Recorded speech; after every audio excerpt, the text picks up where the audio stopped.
A paz do Senhor Jesus Cristo, a paz do Senhor Jesus. Vamos para o nosso segundo vídeo, dando continuidade ao poder da aliança. Lembrando que o nosso Deus é um Deus de aliança. Aliança é algo maior do que o que você imagina. É por isso que a aliança, ela é redonda, ela não tem início e não tem fim, ela é redonda. Então, a aliança seja uma aliança de palavra, de assinar uma escritura, de um casamento, uma aliança sua com Deus deve ser levada muito a sério. Quando a gente fala de aliança, fala de palavra, caráter. Amém? E vamos dar início hoje. A gente vai aprender um outro significado de aliança. Primeiro vídeo, a gente entendeu a aliança de comprometimento de Deus para com o homem e do homem para com Deus. A importância é que a mulher representa a igreja, o homem representa Jesus. A importância dos dois estarem sempre na concordância, na vigilância, sabendo que os dois se tornam uma pessoa, justamente por causa da aliança. Amém? Vamos aprender mais. Espírito Santo de Deus, glórias eu te dou, Senhor. Eu te agradeço por mais essa oportunidade de estar juntos, meu Deus, de estar junto com os meus irmãos, aprendendo mais sobre o teu reino, sobre a tua palavra, os teus mandamentos, mais sobre a tua vontade, o teu querer, nos aproximando mais assim do Senhor. Pai, vai de encontro agora a esta pessoa, a este casamento, este lar, esta família. Senhor, cobre e blinda esta família com teu sangue precioso, porque há poder no teu sangue. Traz o alinhamento para esta casa, esta família, o alinhamento, meu Pai, o alicerce que é o teu Espírito, Deus, que através desse devocional, o poder da aliança, meu Deus, nós venhamos a nos posicionar e termos palavra, cumprir com aquilo que a gente determina. Pai, mais uma vez, muito obrigada, em nome de Jesus. Amém? Glória a Deus. Outro significado da palavra aliança é contrato feito por autoridades de uma ou mais nações ou cidades, estados, acertando condições de paz, ajuda mútua, comércio, etc. Em Josué, capítulo 9, a palavra de Deus nos fala de uma aliança entre os israelitas e os gibeonitas durante a tomada da terra prometida. O Senhor estava guiando o povo e lutando suas batalhas, garantindo a eles a vitória e a conquista das terras. Entretanto, ao ouvirem falar das maravilhas realizadas pelo Deus de Israel, os gibeonitas, habitantes daquela região, amedrontados, se disfarçaram de viajantes de terras distantes para proporem uma aliança com Israel. Eles queriam ser seus servos. Afinal, é melhor ser escravo do que ser morto. Então Josué e os líderes do povo conversaram e decidiram se aliançar com eles, sem contudo consultarem primeiro ao Senhor. É muito, muito complicado você fazer uma aliança antes de orar a Deus, de ouvir uma resposta de Deus, porque a aliança é algo muito sério, como eu falei no início, Aqui os gibeonitas, inimigos, do povo de Israel, soube da notícia que o povo de Deus, liderado por Josué, ia avançando, e não tinha rei, não tinha país, não tinha estado, não tinha exército que parassem ele. Os gibeonitas, sabendo dessa notícia e vendo tudo ao redor deles se diluindo, e o povo de Israel conquistando e avançando, eles tiveram uma ideia: vamos ficar do lado deles. Se a gente ficar do lado de cá, a gente vai morrer. É melhor a gente ser escravo deles do que a gente ser morto. E ali eles vestiram roupas velhas, pegaram pão bolorento, vinho velho, para dizer que estava há muito tempo andando, caminhando, né, estrada fora, e que não era, né, inimigo deles. Pediram abrigo, pediram proteção, e Josué conversou com os líderes resolveram aceitar, e ali fizeram um pacto, uma aliança de proteger eles, né? E eles ficam ali com eles, né, ajudando, sendo servos deles. Quando Deus traz à tona toda a verdade, já era tarde. A aliança já tinha sido feita. Então eles não podiam mais matar aqueles gibeonitas, colocarem para correr, não, pelo contrário. Eles tinham que proteger, mesmo sabendo que os gibeonitas estavam mentindo. E ali os gibeonitas continuaram com eles, agora como escravos, mas sobre a proteção do povo de Israel. O mais interessante dessa história é que, embora os israelitas tivessem sido enganados pelos gibeonitas, uma vez que eles fizeram a aliança, eles tiveram que cumpri-la. Apesar de não terem consultado a Deus, eles tiveram que honrar aquela aliança. Com Deus não tem esse negócio, eu não sabia. Você está entendendo? Eles foram enganados, eles não sabiam não. Mas como é que o povo de Deus vive? É fazendo o que quer? É fazendo o que acha? Não. Orar a Deus, pedir uma direção. Entendeu? Independente que sabia ou não, tinha o acesso de falar com quem sabe. Eu não sabia, porque não procurou quem sabe. É isso. Apesar de não terem consultado a Deus, eles tiveram que honrar aquela aliança. Tanto é que, anos mais tarde, durante o reinado de Davi, Deus mandou uma fome que já durava 3 anos, quando ele revelou a razão ao servo Davi. A fome veio porque Saul e sua família são culpados de terem matado os gibeonitas. Você vai ter mais informações no livro de 2 Samuel, capítulo 21. Ou seja, o povo estava pagando o preço da desonra de Saul, a aliança firmada pelos seus antepassados com os gibeonitas. Observe que, no primeiro momento, a morte dos gibeonitas havia sido decretada por Deus. Contudo, quando os habitantes de Gibeon tomaram conhecimento do que Josué havia feito em Jericó e Ai, decidiram agir com astúcia para enganá-lo. Deus deu ordem, vai lá, né, e mata todos os gibeonitas, lá em Gibeon, mata todos. O decreto de Deus foi matar todos.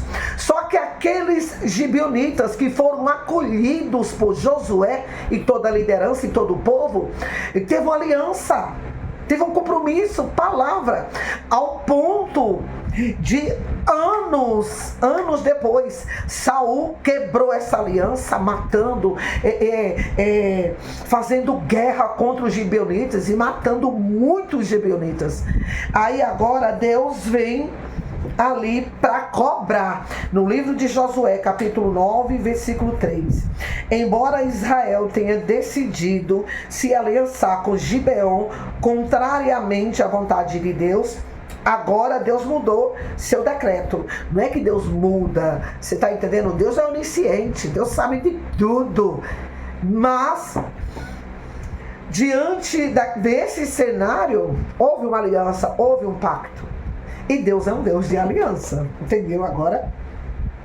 Com Gibeon, contrariamente à vontade de Deus, agora Deus mudou seu decreto por causa do acordo firmado entre eles. Esposa, aqui está uma chave acerca do caráter de Deus, que precisamos compreender. Deus é soberano, contudo, vemos ao longo da Bíblia diversas vezes que ele é coparticipante com o homem, e sim, é capaz de mudar seus decretos quando há intercessão para tal. Veja alguns exemplos das escrituras sagradas. Quando Deus, eu vou dar um exemplo para explicar melhor a você a mudança de Deus. Deus é um Deus de aliança. Se ele dá uma ordem, mata todo o povo de Gibeon, tá? Ali vem um povo de Gibeão escondidinho, mente para Josué, faz aliança com Josué. Deus é um Deus de aliança. Os outros morreram todos, e aqueles que ficaram não. Pelo contrário, os gibeonitas não cessaram justamente por aqueles. Casaram, construíram famílias, e assim cresceu a família de cada um também na terra. Você está entendendo? Alguns exemplos. Abraão intercedeu contra a destruição de Sodoma e Gomorra. Quando Abraão intercedeu, Deus ouviu a intercessão, a oração de Abraão. Ouviu, né? Deus disse: olha, se tiver 10 pessoas justas nessa terra, nessa cidade, eu não vou acabar com ela. Não tinha. Abraão orou, salvou Ló e a família por amor a Abraão, tá? Moisés intercedeu por Israel após idolatrarem o bezerro de ouro. Deus ia acabar com todo o povo naquele momento. Moisés intercedeu. Deus matou? Não, naquele momento não, mas lá na frente morreu tudinho, porque eram incrédulos, murmuradores. Esse primeiro exemplo que eu dei de Sodoma e Gomorra, você vai ver em Gênesis, livro de Gênesis, capítulo 18, versículo 17 ao 33. Aqui sobre Moisés interceder, né? Você vai encontrar no livro de Êxodo, capítulo 32, versículo 30, e capítulo 33 também, viu? A partir do versículo 1. Deus mudou o decreto de morte ao rei Ezequias e prolongou sua vida com mais 15 anos. Segundo Reis, capítulo 20, a partir do versículo 1. Você vê que Ezequias, ele estava com decreto de morte. No livro de Isaías, capítulo 38, a Bíblia fala que aquela enfermidade era mortal, veio para matar, com a missão de matar Ezequias, o rei Ezequias. O profeta Isaías levou a palavra, um decreto de morte. Por quê? Porque Ezequias estava em pecado. Deus mandou ele colocar a casa em ordem, a vida dele em ordem. E na oração dele ele disse: Senhor, lembra-te de quando eu andei com integridade, coração sincero, coração reto diante de ti. Mas aquele choro, aquela oração, houve arrependimento e confissão de pecado. A palavra de Deus fala isso. A palavra de Deus fala: o pecado separa o homem de Deus, mas o reconhecimento, né, a confissão de pecado e o arrependimento aproxima o homem de Deus. O pecado distancia o homem de Deus, é uma barreira entre o homem e Deus. Mas o arrependimento e a confissão leva o homem de volta a se aproximar de Deus. Amém, igreja? Assim também Deus mudou o decreto de morte sobre os gibeonitas por causa da aliança de Josué com eles. Veja como Deus honra uma aliança feita entre os homens. Mulheres poderosas em Deus, interceda por sua casa, para que Deus modifique decretos de castigo, para que Deus quebre maldições hereditárias e converta todas estas coisas em bênção. Mulheres, abram a boca agora e começa a profetizar. O marido está bebendo, o filho está nas drogas, a filha está rebelde. Começa a profetizar que a promessa de Deus vai se cumprir sobre a tua casa. Começa a profetizar que a partir de hoje os vícios não vai ter vez, a rebelião não vai ter vez, as drogas não vai ter vez no meio da sua família, dentro do seu lar.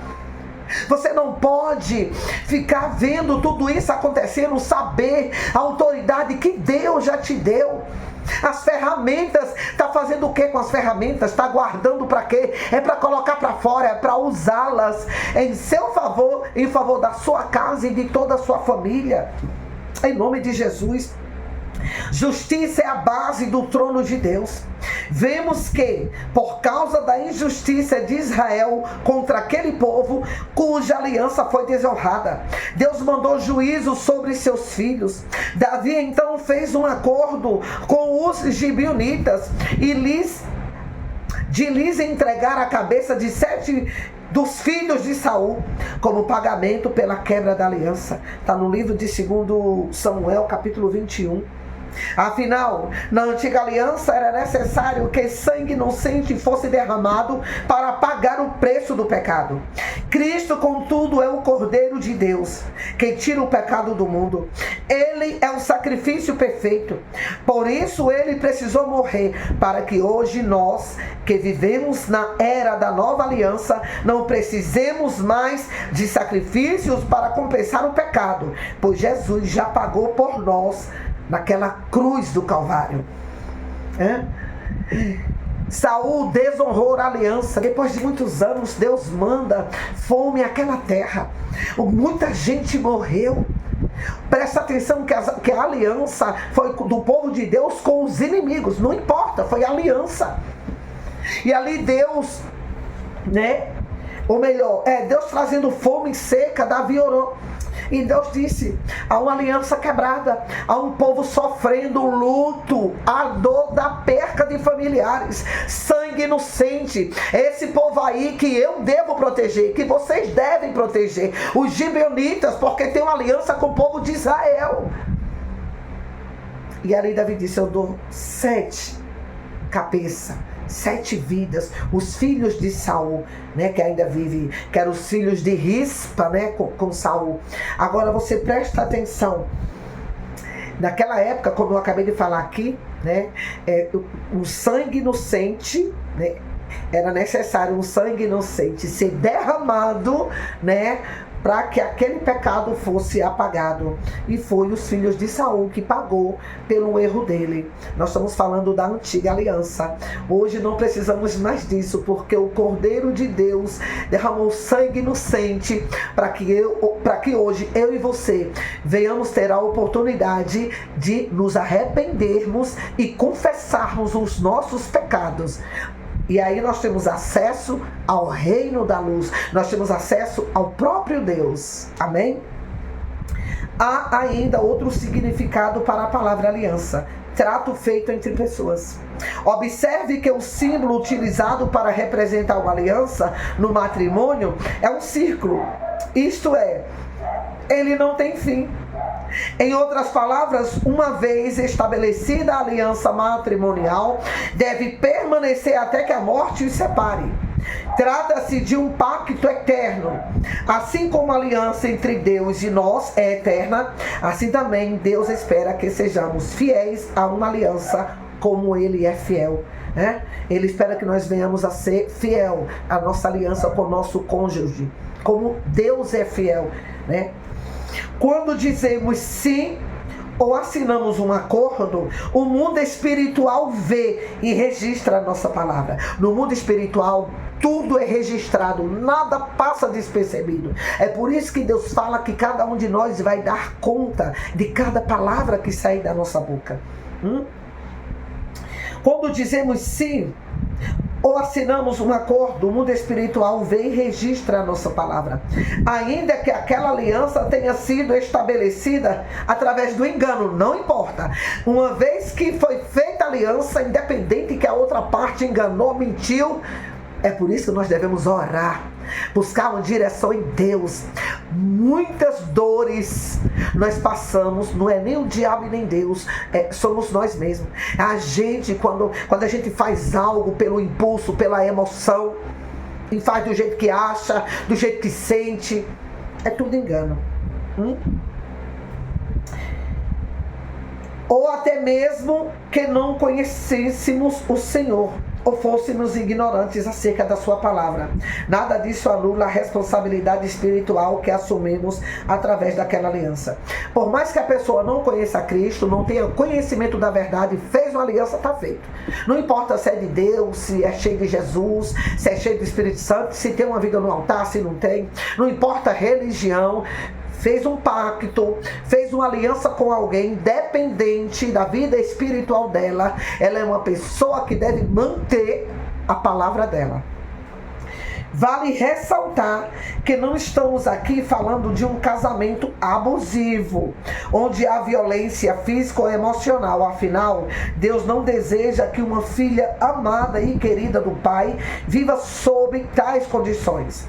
Mas estamos sim falando de todas as demais circunstâncias que permeiam o matrimônio. Nada nem ninguém deve separar uma aliança estabelecida entre o marido e sua esposa. Quando Jesus foi indignado pelos fariseus acerca do divórcio, quando Jesus foi indignado, eu não vou apagar, não vou começar. Todos os meus vídeos você vai ver muitos erros, e aqui mesmo eu vou consertando. Quando Jesus foi indagado pelos fariseus acerca do divórcio, ele disse: e eu vos digo que quem repudiar sua esposa, a não ser por causa de fornicação, e casar com outra, comete adultério. E o que casar com a repudiada comete adultério. Está no livro de Mateus, capítulo 19, a partir do versículo 9. Isso significa que razões tais como nós não nos amamos mais, ele não é o marido, né, o provedor, protetor, sacerdote que eu esperava que ele fosse. Eu não conhecia Jesus quando me casei com ele. Ai, Jesus. Ele não é um bom pai. Ele nunca passeia comigo, não me dá presentes, não diz que me ama, não me elogia. E a lista poderia continuar com infinitas justificativas, porém, nenhuma delas é respaldada pelo próprio Deus. A separação por motivos egoístas é uma rebelião contra Deus. Como você pode querer a bênção de Deus se você não se submete à sua palavra e aos seus processos para cumprir a sua promessa? Esse negócio a separação está muito banalizada no nosso meio, dentro das igrejas, né? Esse negócio de dizer: ai, mas ele não era um homem que eu esperava, mas ele não quer trabalhar, ai, mas eu não sabia disso, eu não sabia como ia ser. Não tem desculpa, a não ser por um homem que espanca, um homem que bate, um homem que trai.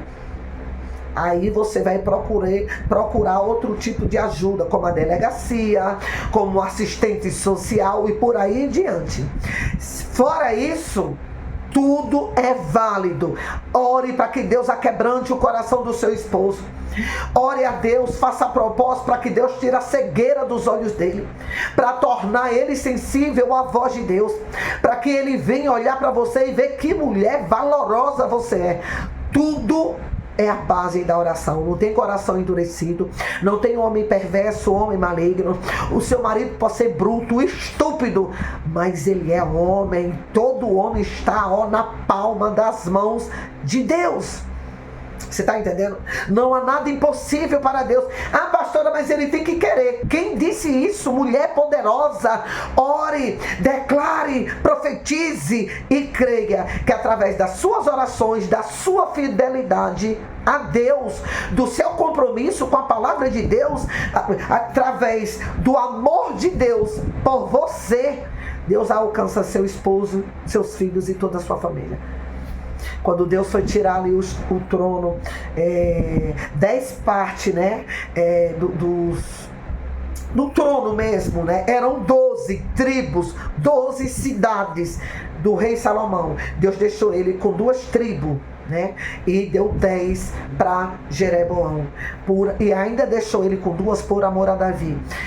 Mesmo depois de Davi morto, Deus alcançou a descendência dele e sempre deixou bem claro: é por amor ao meu servo Davi. Por quê? Porque Deus teve uma aliança com Davi. Deus é um Deus de aliança. Então, mulher poderosa, Deus tem uma aliança com você.